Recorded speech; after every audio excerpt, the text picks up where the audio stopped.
আসসালামু আলাইকুম।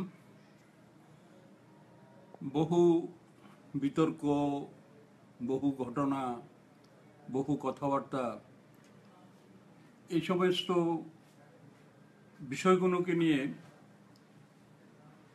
আমি কিছু কথা বলে কিছু বিভ্রান্তি দূর করতে চাই। এবং আজকে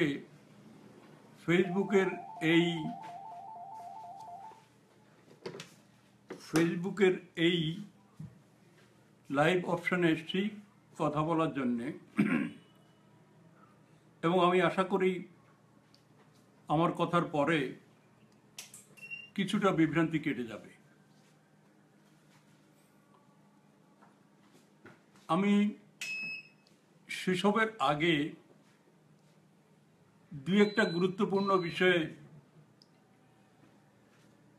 একটু আপনাদের স্মরণ করিয়ে দেব।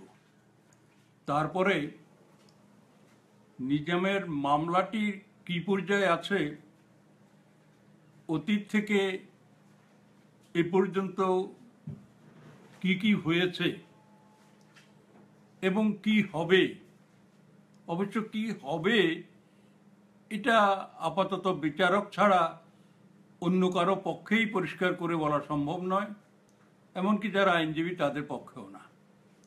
সুতরাং কী হবে এটা বলবো না, কিন্তু ধারাবাহিকতায় এটার গুরুত্ব সম্পর্কে আমি কিছুটা ধারণা দিতে পারবো। সেটা তো কিছুটা বলতেই হবে। আর বিনা কারণে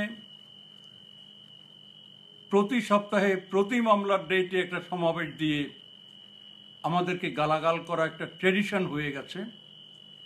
বলা হয় জঙ্গি বিরোধী আন্দোলন, বলা হয় সন্ত্রাস বিরোধী সমাবেশ, কিন্তু সেখানে তারা বলে আমাদের বিরুদ্ধে। তবে আমি আমার বিরুদ্ধে বলাকে কখনোই নিন্দা করিনি, খারাপ চোখে দেখিনি। কেননা যে মানুষের বিরুদ্ধে পক্ষে কোনো আলোচনা নাই সে মানুষ গুরুত্বহীন, সে মানুষের যার কোনো তৎপরতা থাকে না, যার কোনো দক্ষতা থাকে না, ক্ষমতা থাকে না, তার বিরুদ্ধে কথা হয়। সেজন্য অনেক সময় যত কট্টর সমালোচনাই হোক আমি তাতে খুশি হই। আর আমি সবসময় অনেককে বলি যে আমি তো কিছুই না, আমি গুনাহগার, আমি খারাপ, কিন্তু যে নবী করিমকে আল্লাহ নিজে পাঠিয়েছে তার জীবদ্দশাই তো তার বিরুদ্ধে লক্ষ লক্ষ লোক ছিল, এমনকি এখনো আছে। তো তাহলে যদি তার বিরুদ্ধে লোক থাকে, কথা বলতে পারে, তাহলে আমাদের বিরুদ্ধে কথা বলবে, এতে আশ্চর্যের কিছু নাই। তো যাই হোক, তার আগে আমি মূল কথায় যাওয়ার আগে দুই একটা কথা ঐতিহ্যবাহী আপনাদের স্মরণ করিয়ে দিতে চাই। আগেই বলেছি, সেটা হচ্ছে 2001 সালে যখন বিএনপি চূড়ান্তভাবে সিদ্ধান্ত নিয়েছিল আমাকে হত্যা করবে, তখনই আমি আত্মগোপনে চলে গেলেও 2001 সালে আওয়ামী লীগ আমাকেই ফেনীর 2 আসন থেকে নমিনেশন দিয়েছিল। এবং সেদিন আমি টেলিফোনে আমার নেত্রীকে বলেছিলাম যে এই পরিস্থিতিতে আমাকে নমিনেশন দিলে বোধহয় তারা এখন যে অবস্থানে আছে তাদের মোকাবেলা করতে পারবো না। তিনি যে উত্তর দিয়েছিলেন সেটা এই মুহূর্তে আমি বলবো না, যেই কারণে তিনি বলেছেন যে না, আপনাকেই থাকতে হবে। সেই নেত্রী নির্বাচনে আমাকে নমিনেশন দিয়ে ফেনীর নির্বাচনী জনসভায় এসে পরিষ্কার করে একেবারে যে সময় লক্ষ লক্ষ লোক আনন্দে ফেটে উঠেছিল, তিনি বলেছিলেন, সেই লক্ষ লোকের জনসভায় বলেছিলেন, হাজারী ছিল, হাজারী আছে, হাজারী থাকবে। আর তার নির্বাচনী এলাকায় সে নিজে যদি কাজ করতে নাও পারে, আমি তার দায়িত্ব নিলাম, তার কাজ আমি করব। সেই নেত্রী শুধু সেই দিন নয়, তিনি একবার চট্টগ্রামের একটি জনসভায় গিয়েছিলেন। সেই জনসভায় যখন কিছুটা বিশৃঙ্খলা হচ্ছিল, মাইকে লক্ষ লোকের সামনে বলেছিল, শৃঙ্খলা কাকে বলে সেটা জয়নাল হাজারীর কাছ থেকে ফেনীতে গিয়ে শিখে আসো। বিশৃঙ্খলা করলে আমি জনসভা করব না। শৃঙ্খলা আগে শিখে আসো হাজারীর কাছ থেকে। তারপর তিনি যখন ফিরে ঢাকায় এলেন, তা বাসা ঢোকার সময় 50-60 জন ইউনিভার্সিটির ছাত্র স্লোগান দিচ্ছিল বিভিন্ন রকম। তিনি বলছিলেন, স্লোগান তো দিচ্ছ, স্লোগান শিখে আসো ফেনী থেকে জয়নাল হাজারীর কাছে। স্লোগান কিভাবে দিতে হয়, স্লোগান কিভাবে লিখতে হয়, এগুলো তিনি বলেছিলেন। এমনকি সর্বশেষ কয়দিন আগে যে নোয়াখালীর একটা বড় জনসভায় গিয়েছিলেন, সেই জনসভায় হেলিকপ্টারের পূর্ব মুহূর্তে আমাদের নিজাম তাকে বলছিলেন যে ওনার কোনো অস্তিত্ব বা ওনার কোনো অবস্থান ফেনীতে নাই। তিনি বলছিলেন ও ভালো নির্বাচন করা, ভোট করা বোঝে। ও বলছিল কিন্তু তার তো অবস্থান নাই। নেত্রী বলছিলেন অবস্থান না থাকলে সে নাই, তার এজেন্ট নাই, লোক নাই, সবাইকে মারধর করে কেন্দ্র থেকে তাড়িয়ে দিল, সে 80,000 ভোট কী করে পেয়েছে। এই সময় তার প্রিয় জাহাঙ্গীর উপস্থিত ছিল, আমাদের লিপ্টন উপস্থিত ছিল। তো যেই নেত্রী বিগত দিনে প্রকাশ্যে দু একটা ছোটোখাটো ঘরোয়া বৈঠকে যেসব বলেছে সেটা নয়, আমি 2-3টা উদাহরণ দিলাম যেখানে তিনি প্রকাশ্য লক্ষ লক্ষ লোকের সামনে আমাকে প্রশংসাসূচক কথা বলেছেন। এখন সেই নেত্রী, আজও আমি তার কাছে কৃতজ্ঞ, তিনি তার বিশ্বাস পরিপূর্ণরূপে আছে। সেই নেত্রীর লোক হয়ে আজকে তারা আমাকে হেয় করতে চায়, হত্যা করতে চায়, অপমান করতে চায়, জঙ্গিদের বিরুদ্ধে কথা না বলে বলে আমার লাশ যেতে দিবে না। যদিও সেটা আল্লাহর রহমতে পৃথিবীর ইতিহাসে কোনোদিন ঘটতে পারে না এটা। তো আমি নেত্রীর কাছে কৃতজ্ঞ। নেত্রীর কথা যেদিন নেত্রী আমাকে বলবে ফেনী যান, কাজ করেন, সেই দিন একদিনে, আল্লাহর রহমতে একদিনেই খালি হাতের লক্ষ জনতা নিয়ে আমি এদেরকে ভাসিয়ে দেব। এই ক্যাপাসিটি আমার আছে, এই যোগ্যতা আমার আছে। আমি এটা মানুষকে জড়ো করতে জানি। বঙ্গবন্ধু নিজে বলে গিয়েছিলেন যে জয়নাল হাজারী একটা ভালো সংগঠক। আমি সংগঠন করতে জানি। আমাকে মাসকে মাস সময় দেওয়ার দরকার নাই, টাকা পয়সা দেওয়ার দরকার নাই, অস্ত্র দেওয়ারও দরকার নাই। আমি জানি আজ ফেনীর মানুষের কি অবস্থা, ফেনীর মানুষের মধ্যে কি বিরাজ করছে সেটা আমি জানি, যেহেতু আমি মানুষের থেকেই, ছোট থেকেই মানুষের মাঝে থেকে বড় হয়েছি। আজ মানুষের যেটা চাহিদা সেটা পূরণ করার জন্য কিচ্ছু কষ্ট করতে হবে না, শুধু একটি জনসভা করব, এই জনসভাতে দিক নির্দেশনা দেব, সমগ্র মানুষ ওই অস্ত্র সন্ত্রাসীদের হাসিয়ে নিয়ে যাবে, ওরা টিকতে পারবে না, ফেনীর মানুষ জল্লাদ মুক্ত হবে। এখন আমি বলতে চাই যে 31 তারিখে কোর্ট থেকে যেই রায় বা যে সেই সিদ্ধান্তের পরে নিজাম হেলিকপ্টারে করে ফেনী গিয়ে কিছু কথা বলেছে। কিন্তু হেলিকপ্টারে যাওয়াটা কেন? বোঝানোর জন্য যে সে জিতেছে, এই মামলা শেষ, লক্ষ লক্ষ লোক হবে এরকম একটা ধারণা নিয়ে। কিন্তু লক্ষ লক্ষ লোক হয় নাই। সেখানে যে লোক হয়েছিল সেটা একটা হেলিকপ্টার গেলে টোকাইরা একত্রিত হয়েও তার থেকে বেশি লোক হয়, অথচ তার সেই যেই স্বপ্ন নিয়ে 3 লক্ষ টাকা খরচ করে নিতে গিয়েছিল সেটা সম্ভব হয় নাই। এখন আমি আপনাদেরকে আশা করছি প্রতি মাসে একবার আপনাদের মুখোমুখি হব। এখন আমি বলি, যদি কিছু কথা থেকেও যায় পরবর্তীকালে সেগুলো বলতে পারবো। এখন সেজন্য আমি আবার ফেসবুকওয়ালাদের ধন্যবাদ দিতে চাই আগে, কারণ তারা আমার ফেসবুকের সঙ্গে তাদের লাইভ অপশনটা যুক্ত করে দিয়েছে। এখন যেটা হচ্ছে সেটা হলো, সাখাওয়াত একটি রিট করেছে।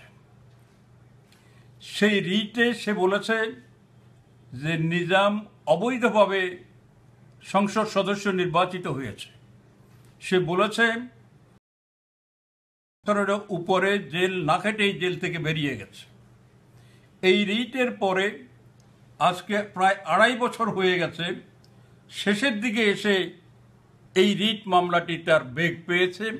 অতি দ্রুত এটার কার্যক্রম চলেছিল। এই মামলায় একটা পর্যায়ে, আমি অতীতের সব কথা বলবো না, হাইকোর্টের মামলা মানে হচ্ছে কাগজপত্রের। হাইকোর্টের মামলা কখনো লোক, এখন আমরা নাকি ষড়যন্ত্র করছি। আমরা কি করে ষড়যন্ত্র করব? ষড়যন্ত্র যদি করে থাকে কাগজপত্র করছে। আইজির কাছে হাইকোর্ট রিপোর্ট চেয়েছে যে সে কি হলো, সে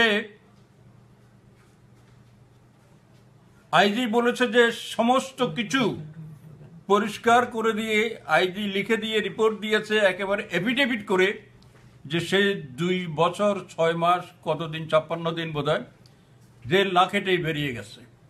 তাহলে আমাদের দোষটা কি? এদিকে সে যে বের হয়ে গেছে, তার 10 বছর সাজা হয়েছিল, সেই সাজার পরে সে আপিল করেছে, সেই আপিল বাতিল। তারপরে সে সুপ্রিম কোর্টে গেছে, সেটা বাতিল। এরপরে সে রিভিউতে গেছে, সেখানেও বাতিল। এই পর্যায়ে যে কোনো লোকের যে কোনো মামলা রিভিউর পরে নতুন করে আবার কোনো জামিন চাওয়া যায় না। এই নিজাম ওই মামলায় আবার জালিয়াতি করে জামিন চেয়েছে। সেই জামিন তার রাইফেল সহ ধরা পড়েছিল, কিন্তু সেই জামিন চাওয়ার সময় কাগজপত্র দিয়েছে যে একটা ছোরা। এবং আরও সে যে আগে সবই তার, এমনকি ডিএলআরে তার হাইকোর্টের মামলা বাতিলের কথা উল্লেখ আছে। সেই উল্লেখ করা বাতিলের পরে সে মিথ্যা তথ্য দিয়ে জামিন চেয়ে জামিন পেয়েছে এবং জামিনে সে বেরিয়েছে। যদি কোনো লোক জামিনে বের হয় তার সাজা থেকে যায়, তাহলে জামিনে বের হলে সে কতদিন সাজা খেটেছে না খেটেছে এগুলোর কোনো দরকার নাই। জামিনে বের হওয়া মানে সে যেহেতু 2 বছরের অধিক সাজা খেটেছে, সেজন্য সে আর নির্বাচন করতে পারে না। এবং এটা সাধারণ পিআরসিতে ধারার কথা নয়, এটা হচ্ছে শ্রেষ্ঠ আইনের বই, সংবিধানের কথা। এই সংবিধানে বলা আছে যে কোনো লোক তার সাজা শেষ হবে, এরপরে আরও 5 বছর অতিবাহিত হবে, এরপর অতিবাহিত হবে এবং তখন সে নির্বাচনে যেতে পারবে। কিন্তু নিজামের মূল সাজাই শেষ হয় নাই।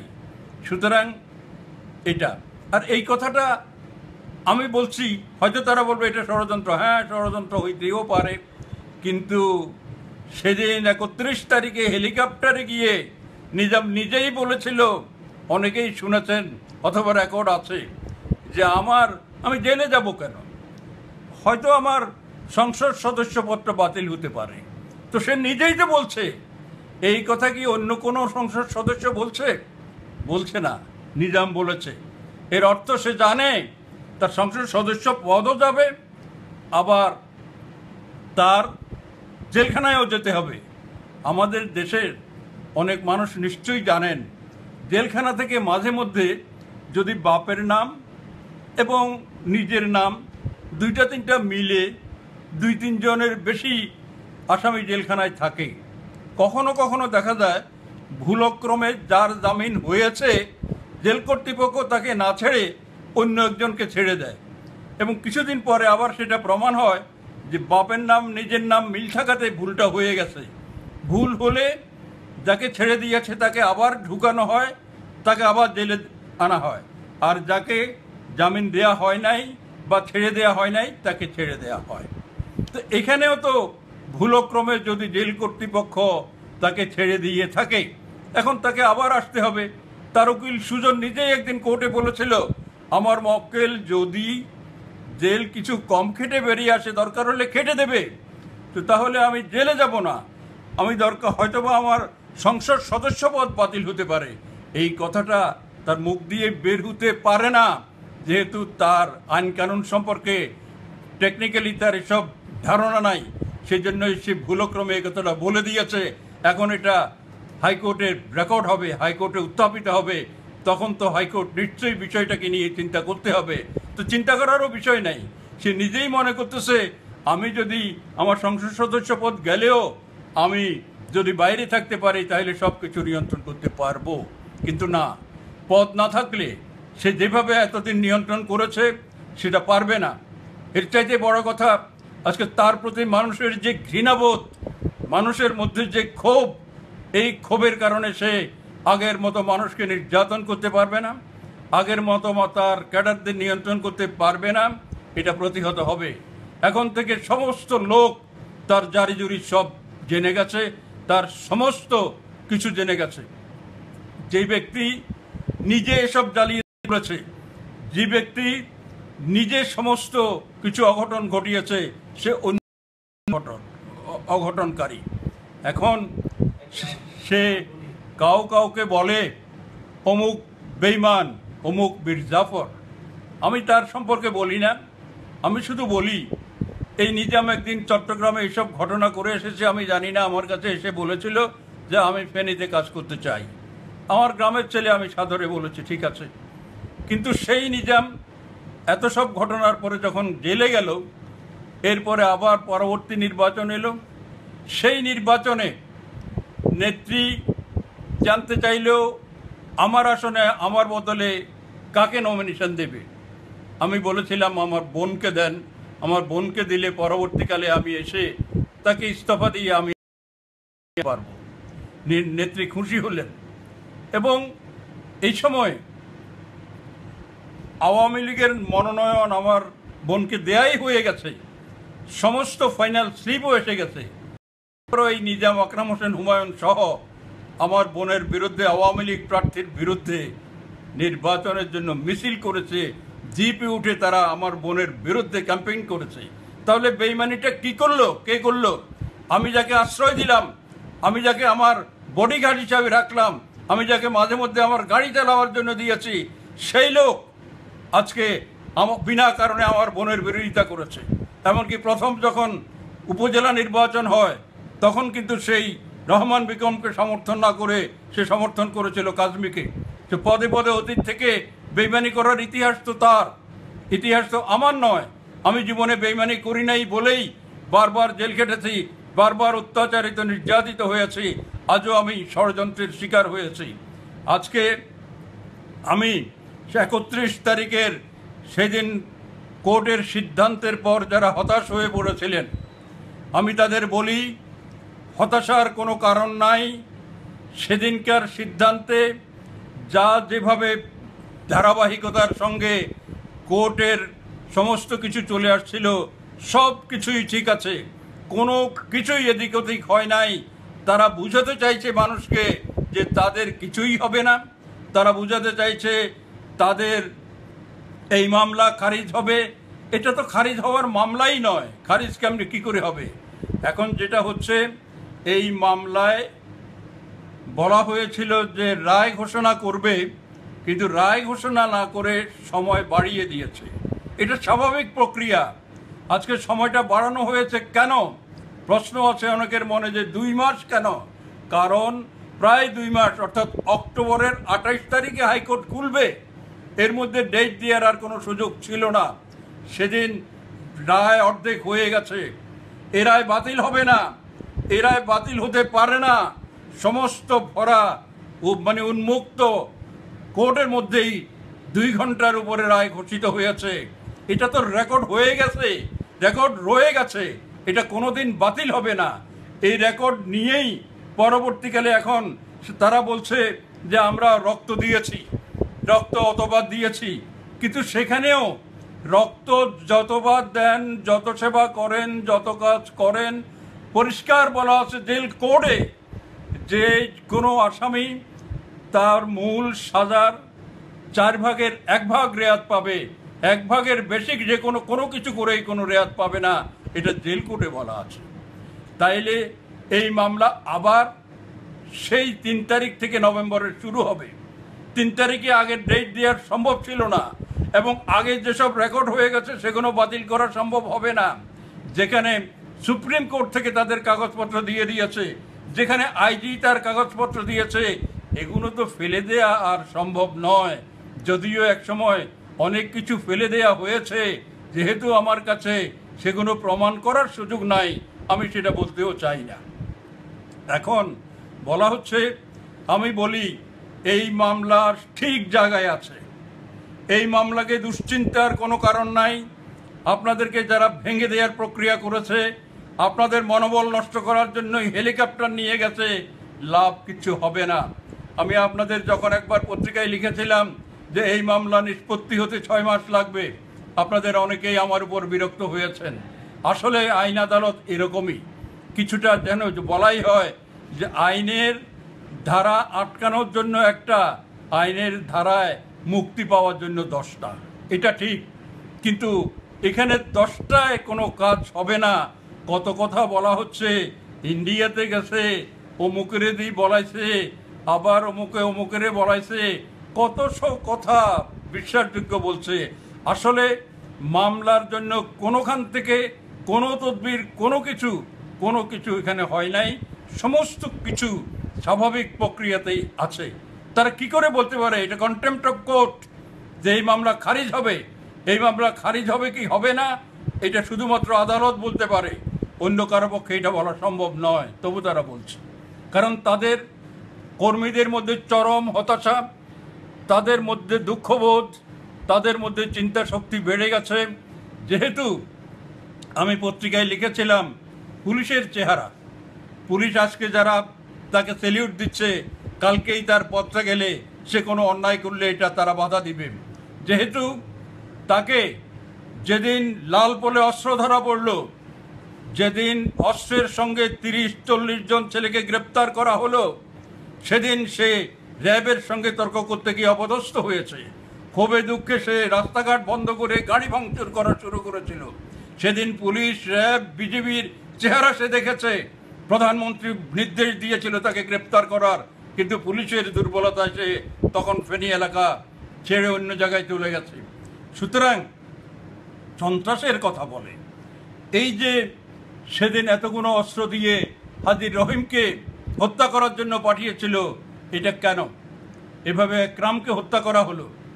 একরামের হত্যার মতো সন্ত্রাস, একরামকে হত্যা যেভাবে করা হয়েছে, ফেনীর ইতিহাসে কোথাও এরকম কোনো হত্যাকাণ্ড ঘটেছে কিনা আমি ফেনীবাসীকে এই প্রশ্ন করতে চাই। কি নির্মম হত্যাকাণ্ড, যার লাশের গন্ধ এখনো গুদাম কোয়ার্টার দিয়ে যাওয়ার সময় মানুষের নাকে গন্ধ লাগে। সেই একরাম হত্যার আমি আপনাদের একটা ছোট্ট কথা আগেই বলে রাখি, আল্লাহর রহমতে আমি আশা রাখি শুধু একরামের স্ত্রীটা যদি ঠিক থাকে, ওই মেয়েটা শুনি শুধু তার টাকার হিসাব নিতে চায়, অন্য কোনো দিকে যেতে চাই না, শুধু সেই যদি ঠিক থাকে, এই মামলা আমি পুনরায় চালু করব, পুনঃ তদন্তের অর্ডার করাবো, এবং তখন আরও যারা প্রকৃত আসামি তারা বেরিয়ে আসবে। এখন সন্ত্রাসের জনপদ প্রতিদিনই বলা হচ্ছে, এখন এটা শান্তির জনপদ, আগের মতো লেবানন নয় ইত্যাদি। যেখানে একরামকে হত্যা করা হয়েছে, যেখানে সহদেবপুরের রিনা নামে একটি মেয়েকে 10-15 জন র্যাব করে হত্যা করেছিল, যেখানে আমাদের সেই সহদেবপুরে মর্নিং ওয়াক করতে গিয়ে প্রায় মধ্যবয়সী 10-15 জন মহিলা ধর্ষণের শিকার হয়েছে, যেখানে পাঁচগছিয়াতে একটা হিন্দু বাড়িতে চাঁদার জন্য গিয়ে প্রতিহত হওয়ার সময় সেই একটি গর্ভবতী মহিলার পেটে লাথি দিয়ে তার বাচ্চা পর্যন্ত বের করে দিয়েছে। যেখানে এভাবে একের পর একটা দুটো নয় শত শত সন্ত্রাস তারা করেছে, যেখানে এই জাতীয় সন্ত্রাস করার পরও তারা বলছে ফেনী এখন শান্তির জনপদ। শান্তির জনপদ হলে উত্তর দাও, এটা কি? একরাম হত্যাটা কি? রিনা হত্যাটা কি? সহদেবপুরের ধর্ষণ মামলাটা কি? এসব কি সন্ত্রাস নয়? এই সন্ত্রাসের জবাব দিতে হবে। আমার মনে হয় বলতেই হবে যে এই দিনটা দিন নয়, আরও দিন আছে, এবং সেই দিন আসছে, অতি দ্রুতই আসছে। সেজন্যে আমি বলবো এখন শেষের দিকের আবার দু একটা কথার আমি বলি যে কিছুদিন আগে যুবলীগ সম্মেলন করেছিল তারা ফেনীতে। সেই সম্মেলনে যুবলীগ চেয়ারম্যান পরিষ্কার করে ঘোষণা করেছিল আজকে যেই যুবলীগ এখানে দেখা যাচ্ছে এই যুবলীগের জন্মদাতা জয়নাল হাজারী। শুধু তিনি নয়, তার কথার পরে আলাউদ্দিন নাসিম সেই সভায়, গোপনে কোনো সভায় নয়, ঘরোয়া কোনো বৈঠকে নয়, সেই সভায় বলেছিল জয়নাল হাজারীর আমাদের এই সংগঠনের জন্য অনেক অবদান আছে, তার ভুলার নয়। তাহলে তোমাদের সবচেয়ে বড় নেতা যদি একথা বলে, আর তোমাদের যুবলীগের চেয়ারম্যান যদি একথা বলে, আর তোমরা বলছো আমাদের লাশও যেতে দিবে না, এ ধরনের উদ্ধত্তপূর্ণ ঘটনার জন্য মামলা করা যায়। আমি মামলা করতে চাই না, আমি আগেই বলেছি আমি সব সমালোচনা সহ্য করতে জানি। যারা বলেছে তাদের একজন হচ্ছে সে যে ছাগলনাইয়া উপজেলা চেয়ারম্যান। একে আমি কয়েক হাজার লোকের সামনে একটা ডাকাতির মামলা প্রমাণ হওয়ার পরে মঞ্চে তুলেছিলাম। মঞ্চে তুলে হাজার হাজার ছেলের সামনে তাদের দোষের কথা উল্লেখ করে থানা থেকে পুলিশ ডেকে এনে তো তাদের আমি ধরিয়ে জেলখানায় পাঠিয়েছিলাম। যেহেতু আমার সময় আমি কাউকে চুরি ডাকাতি করতে দেয় না, এই প্রশ্রয় এরা করেছিল, এই দুইজনকে আমি জেলে দিয়েছিলাম। শুধু তাই নয়, একটি ঘটনার পর ওরা ইরানের ভাই ছোট ভাইকে ধরে এনেছিল। আমি খবর পেয়ে বলেছিলাম যদি ওর কোনো দোষ পাও তাহলে দরকার হলে কিছু পিটান দিয়ে ছেড়ে দাও। ওরা তাকে হত্যা করেছে। সেই হত্যা মামলার তাদের যাবজ্জীবন কারাদণ্ড হয়েছে। সেই যাবজ্জীবন কারাদণ্ডে তারা পরে হাইকোর্ট থেকে তখন তারা পালিয়ে গিয়েছিল সাউথ আফ্রিকা। কয়েক বছর পরে ফেরত এসে এই একরামকে দিয়েই জামিন নিয়েছে। তাদের এখনো মামলা চলে যায় নাই। আর যেহেতু মামলা যায় নাই, সেও নির্বাচন করতে পারে না। নির্বাচন করেছে। ওই যে তার দুঃখ, ডাকাতির জন্য, ইরান ভাইকে হত্যা করার জন্য তাদেরকে আমি জেলে দিয়েছিলাম, সেই ক্ষোভে আজকে সেই সব কথা বলছে।